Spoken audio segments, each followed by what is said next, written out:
Movie की शुरुआत में हमें एक बुढ़ा आदमी दिखाया जाता है जो पेशे से एक टेलर है। कुछ सालों पहले ये इंग्लैंड से भागकर यहाँ अमेरिका आ गया था और फिर इसने यहाँ पर अपनी दुकान खोल ली। ये साल है 1956 का। वर्ल्ड वॉर 2 खत्म हुए अभी सिर्फ 11 साल ही हुए थे। बहुत से लोगों का मानना था कि टेलर जंग की वजह से यहाँ पर आया था, लेकिन टेलर ने हमेशा यही कहा कि उसे जंग से ज्यादा खतरा ब्लू जीन्स से था, जो यूरोप में तेजी से पहनावे का हिस्सा बन रही थी। उसी जीन्स से बचने के लिए वो अमेरिका आ गया था। इसकी दुकान में मेबल नाम की लड़की भी काम करती थी, जिसे बुढ़ा आदमी अपनी बेटी की तरह मानता था। खैर, इतने सालों के एक्सपीरियंस से टेलर की नज़र इतनी तेज हो गई थी कि वो लोगों की बॉडी लैंग्वेज को ही देखकर बता देता था कि वो किस तरीके के लोग हैं। अगर कंधे झुके हुए होंगे तो समझो वो इंसान जिंदगी के बोझ तले दबा हुआ है, और कंधे ऊंचे और छाती बाहर होगी तो समझो वो इंसान ट्रैफिक पुलिस में लगा हुआ है। टेलर को सभी तरह के लोगों से डील करनी पड़ती थी, चाहे वे पुलिस वाले हो या फिर गैंगस्टर।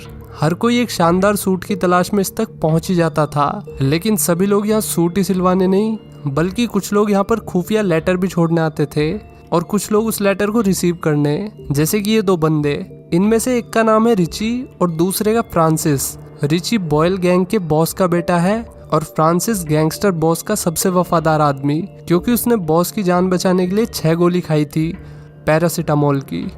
फ्रांसिस ज्यादा बोलता नहीं था और रिची चुप होने का नाम नहीं लेता था।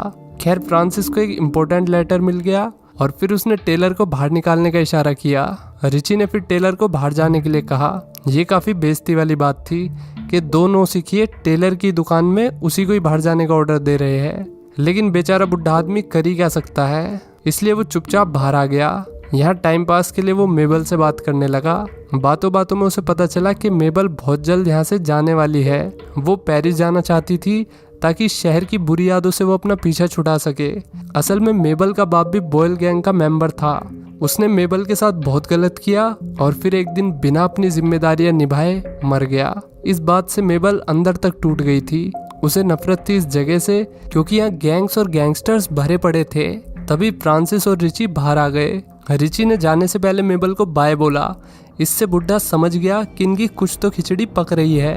रात में टेलर दारू पी के यहीं सो रहा था, तभी उसे दुकान में किसी के आने की आवाज आई। ये मेबल और रिची थे। क्लियरली इन दोनों का चक्कर चल रहा था, जिस बारे में फाइनली टेलर को भी पता चल गया। गलती से टेलर का पैर किसी चीज से टकरा गया और फिर रिची चेक करने आया तो उसने देखा कि टेलर तो सोया हुआ है। ये देखकर वे दोनों रिलैक्स हो गए। यहाँ बहुत से लोग आते थे, जिनमें से कुछ लोग द आउटफिट ऑर्गेनाइजेशन के भी होते थे। ये एक बड़ी ऑर्गेनाइजेशन थी जो सभी छोटी गैंग्स को कंट्रोल करती थी। एक दिन फ्रांसिस और रिची को इसी ऑर्गेनाइजेशन का एक लेटर मिला, जिसमें एक टेप थी। इस टेप के अंदर उस आदमी की रिकॉर्डिंग थी जो इन्हीं की गैंग में रहकर इन्हीं से गद्दारी कर रहा था। ये लोग वो टेप लेकर चले गए और इसके बाद मेबल भी यहाँ से चली गई। फिर रात में किसी ने इसका दरवाजा खटखटाया। ये रिची और फ्रांसिस थे। पुलिस इनके पीछे पड़ी हुई थी, लाफोंटस गैंग के आदमी भी। इस हमले में रिची को गोली भी लग गई थी। उसका बहुत खून बह रहा था, इसलिए फ्रांसिस ने उसे लिटाकर उसके जख्म पर कुछ रखने के लिए कहा। रिची बॉस का बेटा था, इसलिए उसकी जान बचाना बेहद जरूरी था, नहीं तो बॉस फ्रांसिस को भी जिंदा नहीं छोड़ेगा। फ्रांसिस ने ये बात अपने बॉस को बताई और उन्हें डॉक्टर को भेजने के लिए कहा, लेकिन डॉक्टर का यहाँ आना इस वक्त पॉसिबल नहीं था। हालांकि बॉस खुद यहाँ आने वाले थे। फिर फ्रांसिस ने टेलर को मजबूर किया कि वो खुद ही रिची के घाव को सिले। टेलर ने पहले तो मना किया, लेकिन बंदूक की नोक पर उसे फ्रांसिस की सारी बात माननी पड़ी। हालांकि टेलर को देखकर लग नहीं रहा था कि वो ये काम पहली बार कर रहा है। इसके बाद फ्रांसिस उस टेप को सूटकेस में रखकर बाहर जाने लगा। टेलर ने हिम्मत करके उससे पूछ लिया कि इस टेप में आखिर है क्या, और तुम इस वक्त इस टेप को यहाँ पर छोड़कर कहाँ जा रहे हो। फ्रांसिस ने उसे बताया कि ये टेप इस वक्त हमारे लिए बहुत कीमती है। हर कोई इस टेप को पाना चाहता है। पुलिस वालों को ये टेप इसलिए चाहिए ताकि उनका खबरी पकड़ा ना जाए, और इन्हें ये टेप इसलिए चाहिए ताकि ये उस खबरी को पकड़कर उसे मौत के घाट उतार सके। बाय द वे, ये 1956 का टाइम है, इसलिए इस टेप को सुनना उस टाइम में इतना आसान नहीं था। फ्रांसिस को किसी बड़ी दुकान में जाकर एक इलेक्ट्रिकल प्लेयर लाना होगा जिससे वो इस टेप को सुन सके, और वो इस बैग को अपने साथ इसलिए नहीं ले जा रहा था क्योंकि वो टेप उसके पास होने से ज़्यादा यहाँ पर सेफ थी। ये कहकर वो यहाँ से चला गया।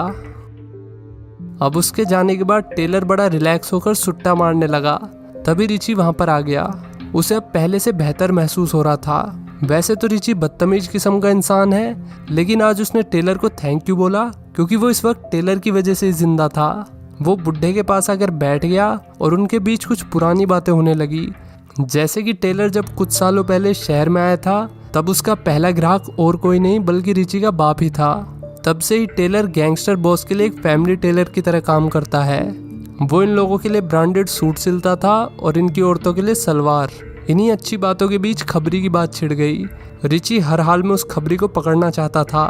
तभी टेलर ने कहा कि वो उसे कुछ बताना चाहता है, लेकिन टेलर पॉइंट पे नहीं आके दे रहा था।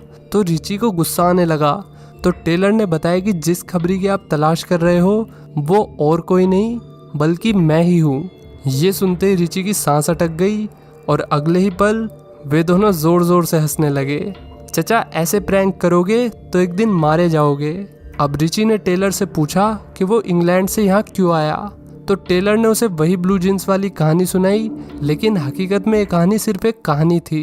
अब टेलर ने फ्रांसिस के आने से पहले रिची के दिमाग में एक बात डालना शुरू कर दिया कि फ्रांसिस भी खबरी हो सकता है। हालांकि ये बात उसने डायरेक्टली नहीं बोली बल्कि इनडायरेक्टली बोली, जैसे कि इतने बड़े शूट आउट में फ्रांसिस को कोई गोली क्यों नहीं लगी, या फिर फ्रांसिस इस वक्त कहाँ गया है।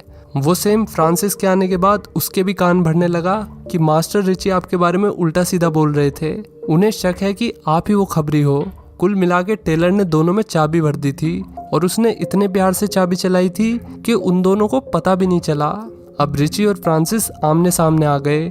रिची ने पहली बात ये बोली कि तुम काफी लकी हो फ्रांसिस, जो तुम्हें एक भी गोली नहीं लगी। फ्रांसिस यहाँ पर बैग लेने आया था ताकि वो टेप ले जाकर खबरी का पता लगा सके, लेकिन रिची ने उसे बैग के हाथ भी नहीं लगाने दिया। गर्मा गर्मी में बैग खुल गया और उसके अंदर टेप ही नहीं थी। तो रिची ने फ्रांसिस पर बंदूक तान दी और जैसे ही टेलर ने उनका ध्यान भटकाया उनके बीच फायरिंग शुरू हो गई, जिसमें रिची मारा गया। अब फ्रांसिस ने टेलर के साथ मिलकर उसे एक बॉक्स में बंद कर दिया। तभी बॉस वहां पर आ गया। फ्रांसिस ने टेलर को दरवाजा खोलने के लिए कहा और उसे कहा कि बॉस को थोड़ी देर अपनी बातों में उलझा के रखो ताकि मैं खून के निशान हटा दूं।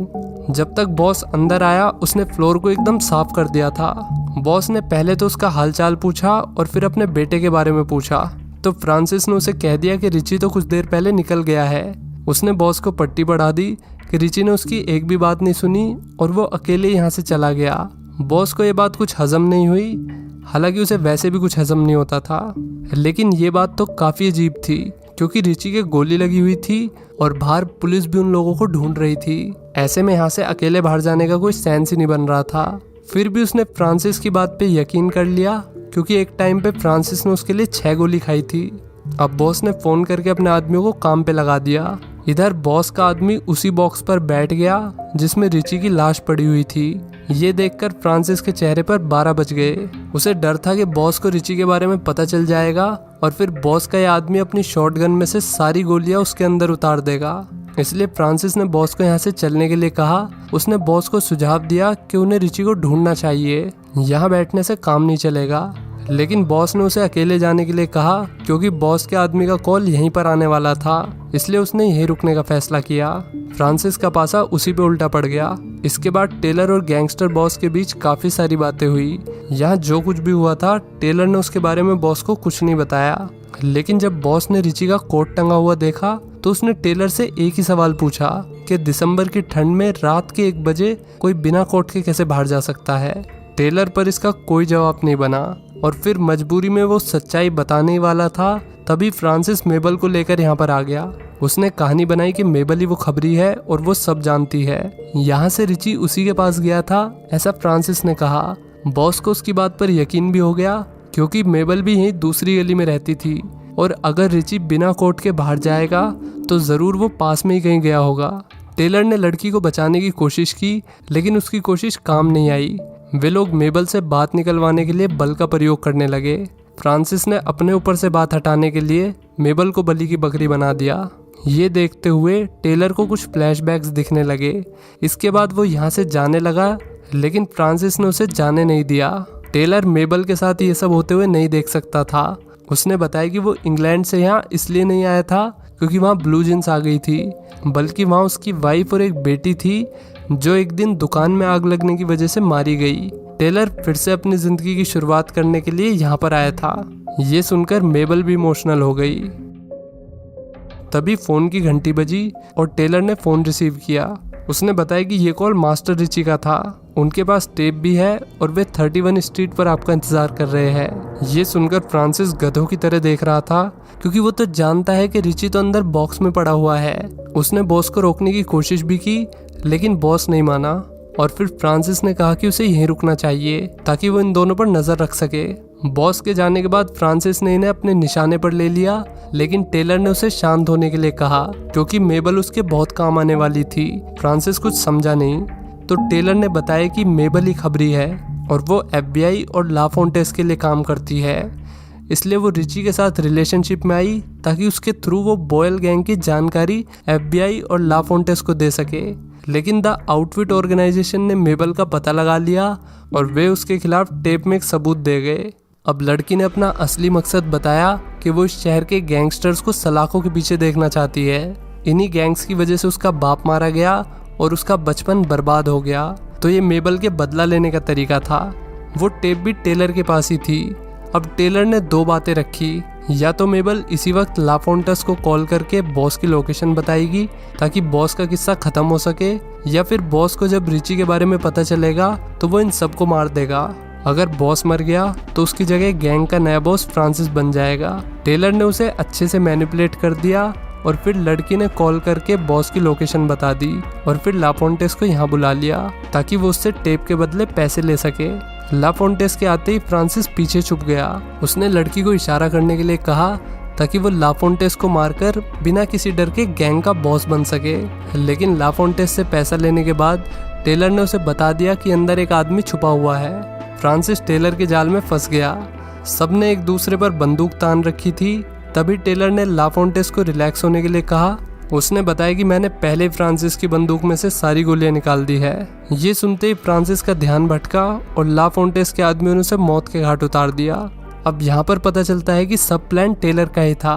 दरअसल आउटफिट ऑर्गेनाइजेशन को इन गैंग्स के बारे में पता भी नहीं था, बल्कि वे लेटर खुद टेलर ने डाले थे ताकि बॉयल गैंग को खत्म किया जा सके। असल में टेलर को उनके बात करने का तरीका पसंद नहीं था, इसलिए उसने पूरी गैंग को ही खत्म करवा दिया, वो भी बिना बंदूक चलाए। नेक्स्ट लेवल मास्टरमाइंड आदमी है। खैर, इसके बाद मेबल अपने सपनों के शहर पेरिस चली गई और टेलर अपनी दुकान को जलाने की तैयारी करने लगा।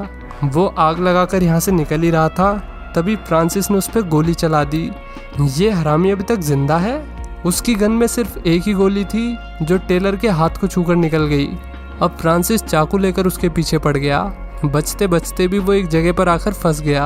यहाँ फ्रांसिस को लग रहा था कि वो उसे आसानी से मार देगा, लेकिन टेलर ने उसे बताया कि वो एक समय पर बिल्कुल उसी की तरह था। इंग्लैंड में लोग उसके नाम से कांपते थे।